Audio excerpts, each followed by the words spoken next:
Remember the 82-year-old woman who had a boiler from Sears and had a repair contract, and they didn't fix it, and she was without heat, and it was 32 degrees in her house, and pipes froze and all that stuff?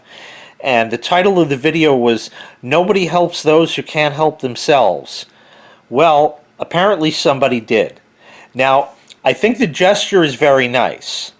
Okay, a lot of different companies and contractors and that saw the report on the news and said, "No, we're gonna. You can't live like that. Absolutely not." And they donated their time and their products and their services and stuff like that and fixed her up. Let me show you the story. She's an elderly woman who had to live with no heat in her house throughout the holidays. Yeah, but now she is finally getting some help. Nightside Virginia Huey has the latest in a story you saw first on 12. It's elating to my heart. I've been crying and crying. You have no idea how grateful I am. Ilsa Homer was moved to tears when crews showed up at her Hauppauge house to install a new heating system.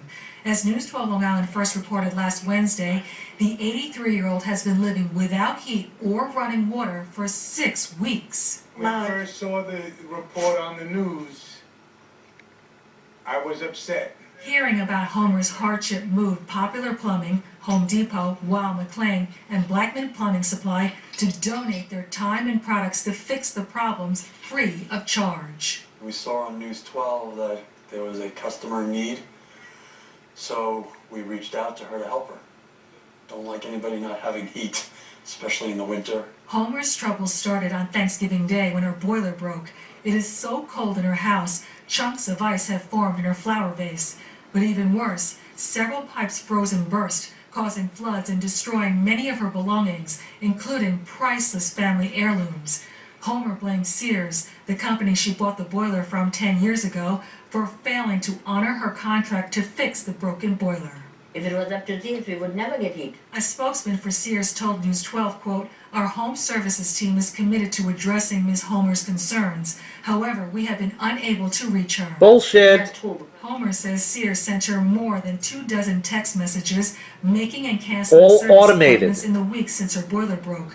But now the kindness of strangers is restoring heat and hope for the Homer family. You see the things that are happening today, and you think everybody is horrible, behaving badly. There are people there who do things like this, and it gives you hope again. Crews are not only installing a new boiler, they're replacing all of the broken pipes. The heat is expected to be back on by this weekend, and Homer says she can't wait to move back into a warm house.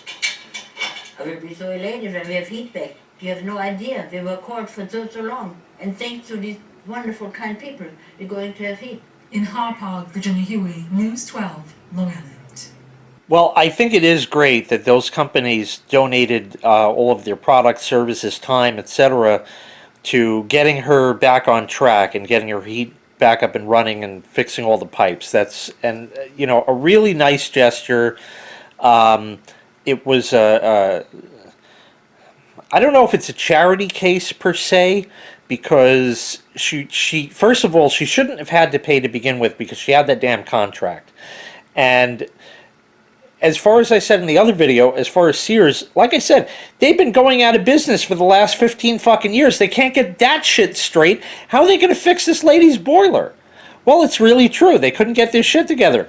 We have been unable to contact her.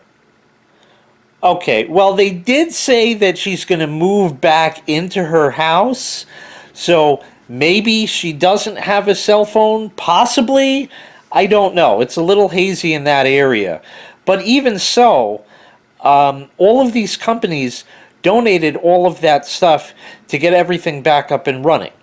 Meanwhile, when I had leaky gaskets on my boiler, some dick wanted to charge me $650 to fix a rubber gasket.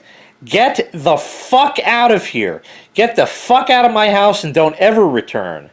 Nuh-uh. That was way too much, way too expensive, and he was way out of line. I didn't go for another estimate, but even so, I know these things cost money, and they cost a lot of money. Okay, they really do. And it was really nice that all these people did that. But what about the useless fucking granddaughter? Nobody said shit about that in this update to the story. Nobody said a fucking thing about that. If the old lady just couldn't deal with these fucking people on the phone, I understand that. She's old. Cut her a break, you know? And these other companies did, but even so, what about the fucking granddaughter? Can't do a fucking thing? And there we are. There we are. There was the granddaughter getting her $15 an hour, working at fucking McDonald's with 2 kids of her own, living off of grandma, and says, oh, give me a new boiler. Fix all my pipes. Get everything up and running. Gimme. Here's my handout. You know, let me have the free shit. What the fuck is this world coming to?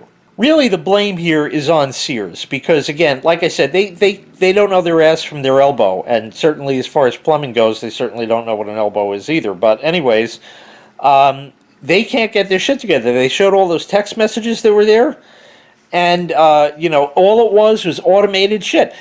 Nobody ever called. Nobody ever talked to them. Nobody did shit. Sears totally dropped the ball. I understand that. But I feel it's sad that other people had to go and donate all this stuff. You know, nobody could fix my boiler gasket. Nobody can fix it. They all want money. They're all looking for their handouts. I understand it costs money, but it don't cost that. Not for a fucking gasket. Nuh-uh. So this kind of really pissed me off that they ended up winning in the end anyway, and Sears was basically left standing high and dry. They didn't have to shell out any money under a warranty claim or repair contract or anything. They didn't have to do shit. All they did was just offer their usual lackluster customer service, and they fucking got away with it. And that pisses me off. As far as the old lady goes, I'm very happy for you. Not that you'd ever watch this, but anyway, I'm very happy that she is going to be back up and running, and everything will be fine. And I'm sure that because Sears, again, doesn't know their ass from their elbow, the old boiler probably was never installed properly. Not saying that these people didn't do a shitty job, because an old lady just wants the heat on and that's it. When I was looking for houses, I've seen some boilers that were like, how does this thing not catch on fire? Some of them were like so decrepit and old, and while I appreciate that, they were in such deplorable condition that these oil companies that rape people, which is why I use natural gas, thank you very much. These oil companies that rape people for their service contracts and then don't make good on that shit. It boils down again to customer service and how there is none anymore. There really is none. Well, quick aside, actually, it depends on who you're dealing with. Most companies, and I'm talking like a good 90% of companies out there, don't give a shit. But I don't remember how long ago it is. Maybe 7 years. It was 7 years. I remember now. 7 years ago, I bought a set of Cutco knives. And I think there was a Throwback Thursday video on that a while back. Anyways, after 7 years, they're not as sharp as they used to be. In fact, they're pretty dull. And they need to be sharpened, and that's great, because the knives are guaranteed forever, and they offer free sharpening. All I have to do is ship it to them and pay the return shipping. Now, the return shipping I know is $11, how much it'll cost to send it there, whatever it is, you know, for under 30 bucks, I'm sure, I'll be getting back practically a brand new set of knives that'll be good for a good long time and will be working quite well. Well, there was a little bit of confusion on their website as far as how to pay this return shipping fee. It didn't say necessarily to put a check in the box when you send it, so I was really unsure. So I went to their website and I researched everything for myself, and it just didn't say. But then I noticed there was an online chat.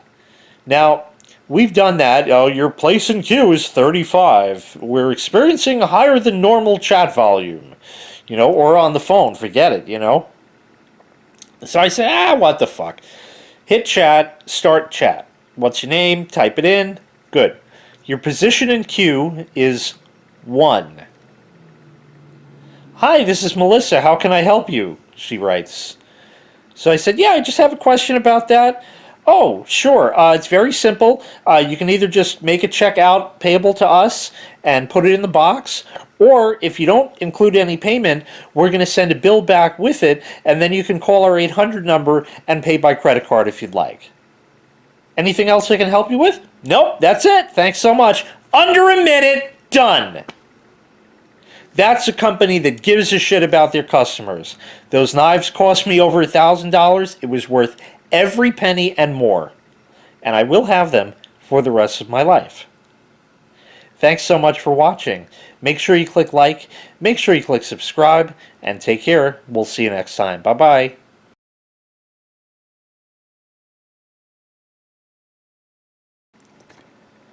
Remember the 82...